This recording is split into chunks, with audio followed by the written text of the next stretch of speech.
Seperti yang kita ketahui bersama, sejak pengakuan mengejutkan Erika Carlina atau yang lebih akrab disapa Mbak R di channel YouTube Deddy Corbuzier beberapa waktu lalu, publik kini kembali dikejutkan dengan pengakuan yang lebih mengejutkan lagi dari pria yang disebut-sebut sebagai ayah biologis dari anak dikandung Erika, Giovanni Surya Saputra, atau lebih akrab dengan nama DJ Panda. Lantas seperti apa respon mengejutkan DJ Bravi, pria yang selama ini dikenal sebagai kekasih Erika dan secara mengejutkan pernah menyatakan kesiapannya untuk bertanggung jawab atas anak yang bukan darah dagingnya. Bagaimana pula pengakuan DJ Panda setelah sebelum terkesan mengelak? Pemirsa, bersama Intens Investigasi, kami hadirkan kabar terkini, terpercaya, dan teraktual. Tetapi sebelumnya, jangan lupa untuk like, subscribe, dan juga share channel YouTube ini.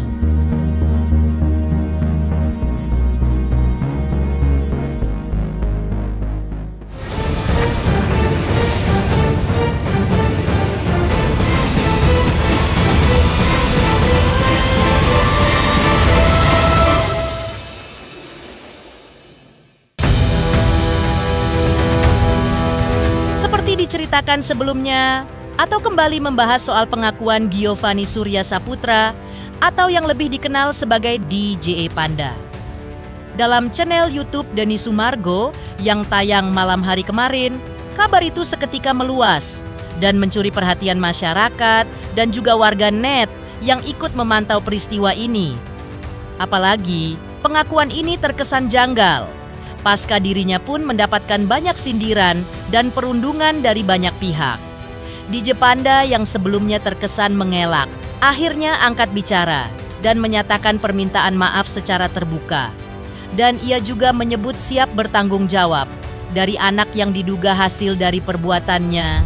Saya cuma bisa datang ke Erika, saya minta maaf, saya mau tanggung jawab. Mendengar pernyataan mengejutkan dari DJ Panda, publik pun langsung teringat kembali pada sosok Bravi, pria yang sebelumnya diketahui menjalin hubungan dengan Erika dan secara mengejutkan pernah menyatakan kesiapannya untuk bertanggung jawab atas anak yang bukan darah dagingnya. Sebuah pengorbanan besar yang membuat banyak orang terharu. Tapi kini pertanyaannya adalah, bagaimana respon Bravi mengetahui kehadiran DJ Panda yang mengaku akan kembali dalam kehidupan Erika? Apakah Bravi marah atau justru memilih langkah bijak demi sang buah hati?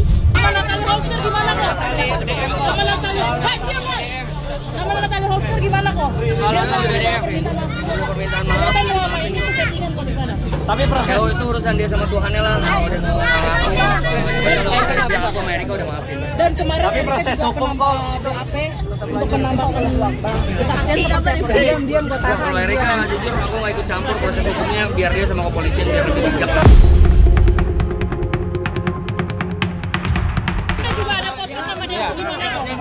Panda juga ada DJ Panda podcast sama dia berbicara, minta maaf, proses hukum tetap jalan.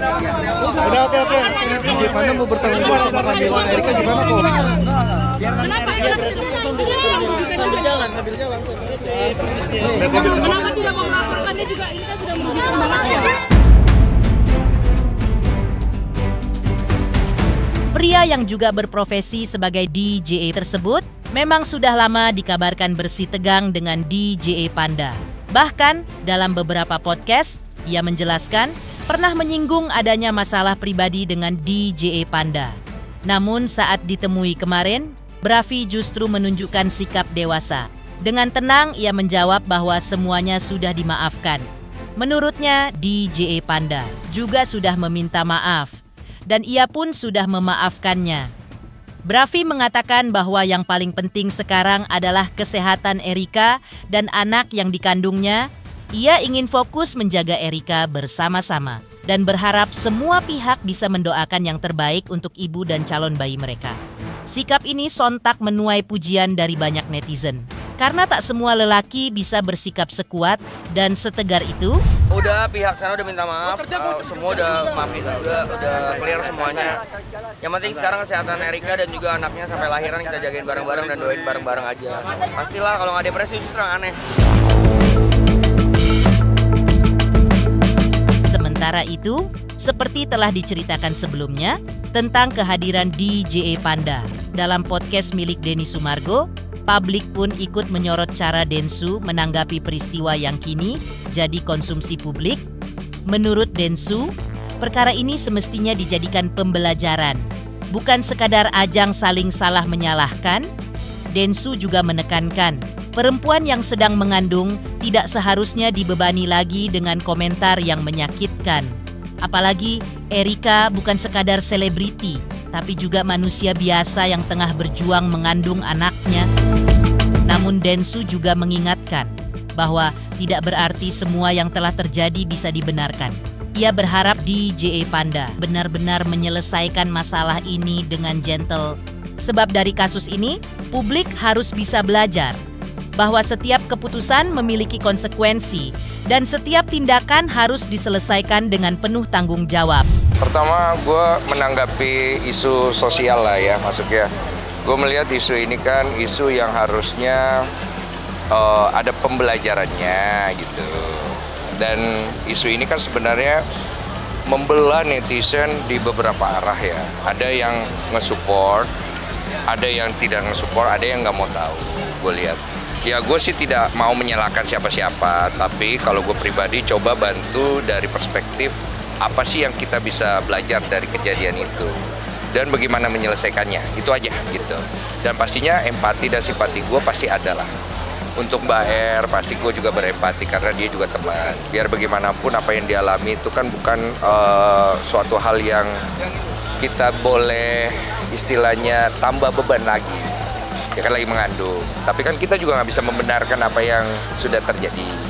Jadi kan kita harus bijak lah menyikapi hal itu. Dan juga untuk Brevi sendiri sebagai pasangan kan beliau bisa hadir untuk bisa menjadi support sistem yang bagus kan. Menurut aku laki-laki harus punya mentalitas seperti itu kan. Tinggal nanti ya bagaimana DJ Panda itu sendiri menyelesaikan masalahnya, sejentel apa dia, sebertanggung jawab apa dia, nanti kita lihat kan gitu. Sehingga masalah ini bisa jadi pembelajaran untuk semua pihak yang mengalami, yang tahu itu salah, bagaimana menyikapi dan menyelesaikannya. Densu juga turut menanggapi kehadiran Bravi dalam hidup Erika. Menurutnya, Bravi telah menunjukkan sikap seorang lelaki sejati. Ia hadir sebagai sosok yang mampu menjadi penopang dan menunjukkan mental seorang pria sejati. Densu juga menyebut tidak mudah menemukan laki-laki yang mau menerima wanita dengan segala kondisi seperti itu. Selain itu, Densu juga mengungkapkan proses awal pertemuan dengan DJE Panda. Menurutnya, ia datang jauh-jauh dari Kediri dan meminta waktu untuk bisa bicara, meminta kesempatan untuk mengakui apa yang telah dilakukannya, dan menyampaikan kepada publik bahwa ia ingin menyelesaikan semuanya. Namun Densu dengan tegas mengatakan, ia tak ingin memberi panggung untuk pembelaan diri, karena menurutnya urusan seperti ini seharusnya tetap berada di ranah pribadi, bukan untuk jadi tontonan. Densu hanya memberi ruang jika DJE Panda benar-benar ingin menyelesaikan, bukan sekadar klarifikasi, dan bukan untuk pencitraan. Karena menurut Densu, satu-satunya yang bisa menolong DJ Panda bukan dirinya, tapi Tuhan dan dirinya sendiri. Wah, kalau gue sih sependapat ya dengan banyak netizen punya pendapat bahwa it's just too good to be true. Ada laki-laki yang punya rasa gentle dan satria gitu ya istilahnya ya. Ya kan susah nyari cowok kayak begitu. Dan yang pasti gue full support lah. Gue berharap hubungan mereka bagus. Ya kalau bisa sampai ke jenjang berikutnya ya pasti itu lebih bagus lagi. Tapi ya kalau misalnya pun tidak, ya juga caranya juga baik-baik semuanya gitu kan. Karena itu kan maksudnya ngasih pandangan buat laki-laki kalau ada wanita yang butuh perlindungan, kemudian dia dalam kondisi yang butuh support, sikap lo harus kayak gimana gitu kan, apalagi lu juga suka sama dia gitu.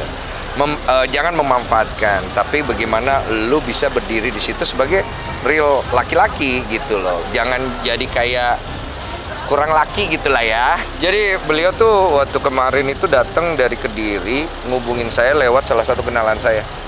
Dia ngubungin saya, dia minta waktu, pengen ketemu.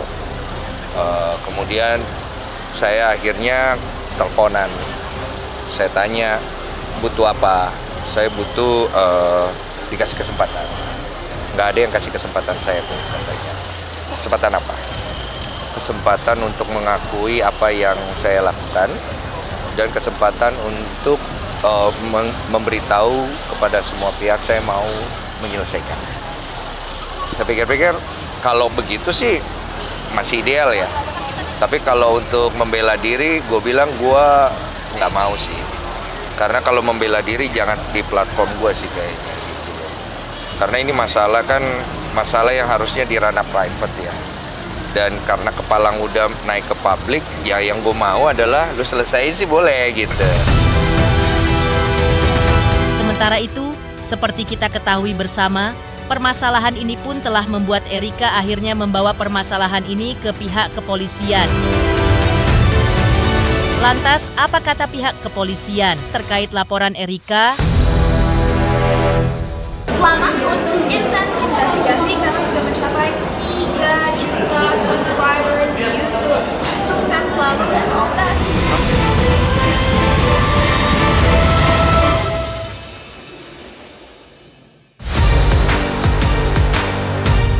Seperti kita ketahui bersama, permasalahan ini telah membuat Erika mengambil langkah besar, langkah berat, namun harus ia tempuh.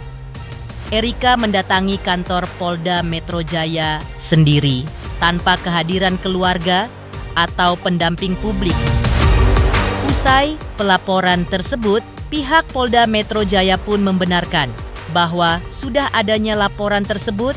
Dalam keterangannya, Erika melaporkan seseorang dengan dugaan perbuatan memaksa dengan ancaman kekerasan, serta menyebarkan informasi elektronik yang mengandung ujaran kebencian dan membocorkan data pribadi yang bukan miliknya. Pada kesempatan ini kami sampaikan bahwa benar telah hadir di Polda Metro Jaya di SPKD seorang perempuan dengan inisial ECBS, ya, seorang perempuan dengan inisial ECBS yang mana beliau melaporkan perbuatan memaksa dengan ancaman kekerasan dan atau mendistribusikan informasi atau dokumen elektronik yang menghasut kebencian kepada orang lain dan atau mengungkap data pribadi yang bukan miliknya. Dilaporkan, kalau kejadiannya dilaporkan tanggal 21 Juni 2025, namun melaporkan kejadian tersebut untuk membuat laporan polisi pada tanggal 19 Juli 2025. Untuk terduga terlapor inisial GSS, ya, inisial GSS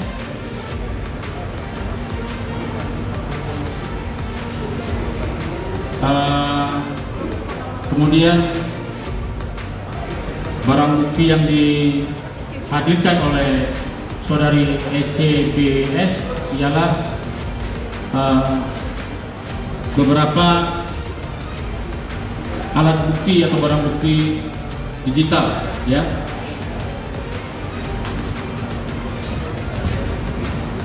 yang berupa rekaman layar dari grup salah satu media sosial, kemudian rekaman percakapan di grup salah satu media sosial. Untuk uraian singkat yang dilaporkan oleh korban, di mana pelapor selaku korban menerangkan bahwa korban mengetahui dari saksi atas nama dengan inisial B, di mana terduga terlapor ada mengirimkan pesan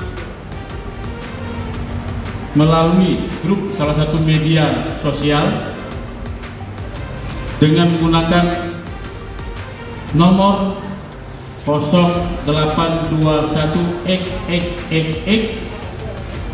yang isinya berupa ancaman ya akan menghancurkan karir korban. Terduga terlapor juga ingin membuat berita bohong dengan menyebutkan bahwa anak dalam kandungan korban bukan anaknya.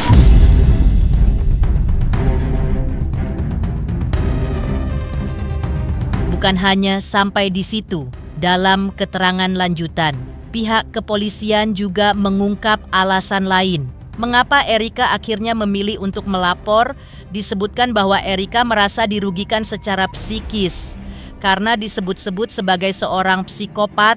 Ungkapan tersebut diduga dilontarkan langsung oleh terlapor melalui grup media sosial, dan karena merasa tidak terima dan mengalami tekanan luar biasa, Erika akhirnya datang dan membuat laporan.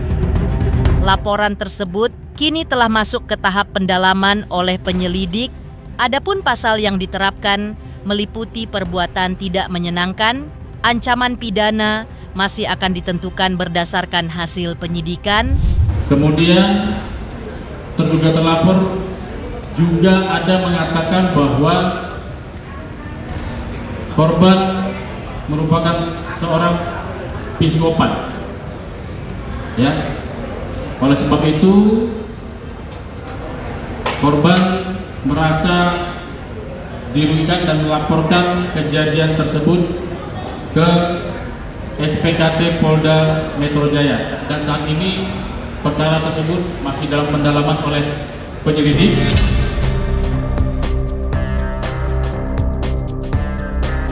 Untuk terlapornya sendiri sudah ada pemanggilan?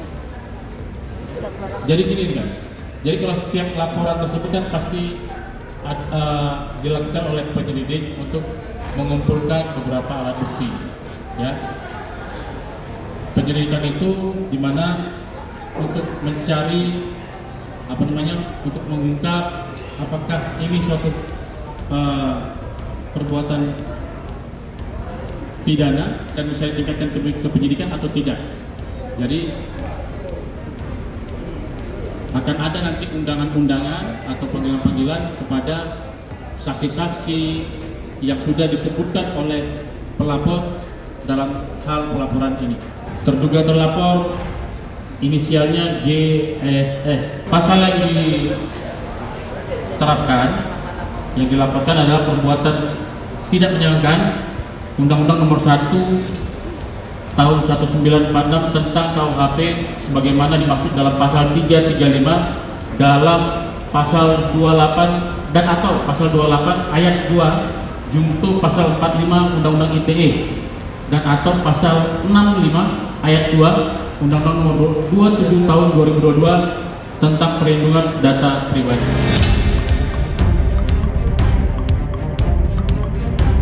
Sementara itu, seperti diceritakan sebelumnya, Erika datang sendiri dalam melaporkan permasalahannya ke pihak kepolisian. Lantas, bagaimana ketegaran Erika saat itu?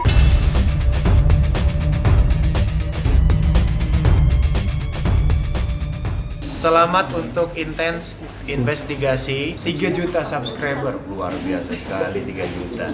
Ya pokoknya semakin sukses lah dan bisa menghadirkan sesuatu yang memang baik untuk diperlihatkan.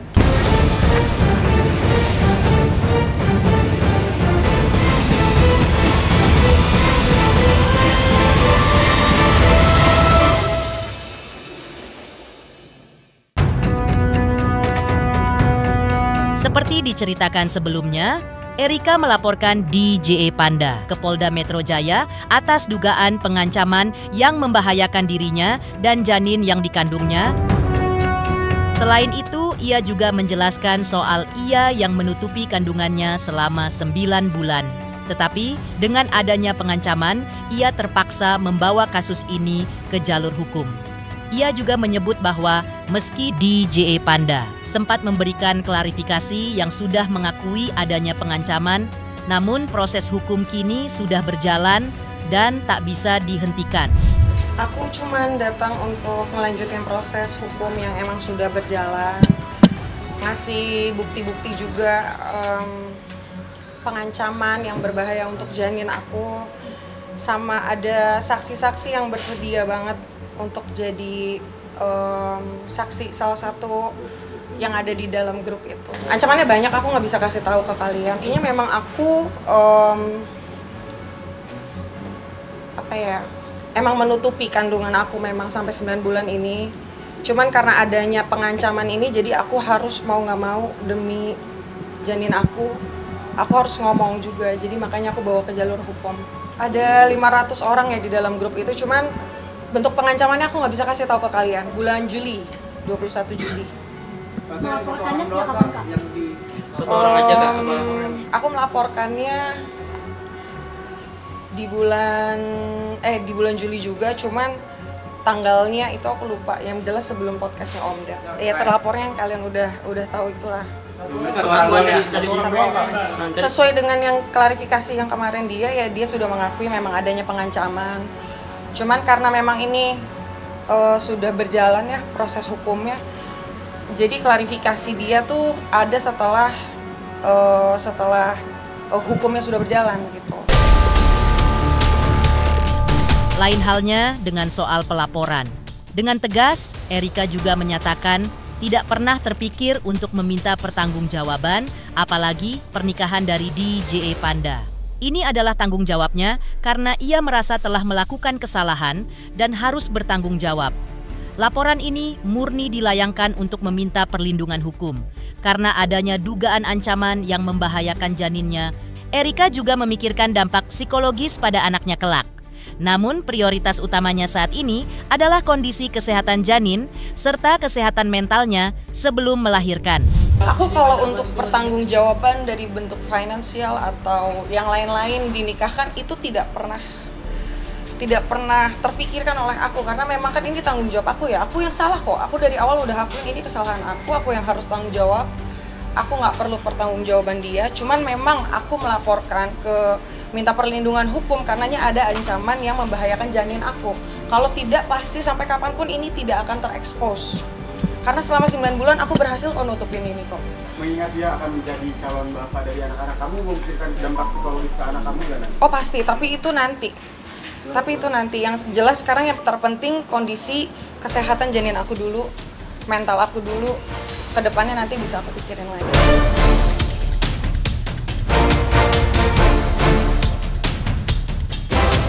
Pemirsa Intens Investigasi, jangan lupa saksikan terus Intens Investigasi. Dan pastikan jangan lupa untuk like, subscribe, share, dan juga komen. Tim redaksi Intens Investigasi juga mengucapkan banyak terima kasih kepada semua subscribers. Hingga channel Intens Investigasi kini sudah mencapai 3 juta subscriber.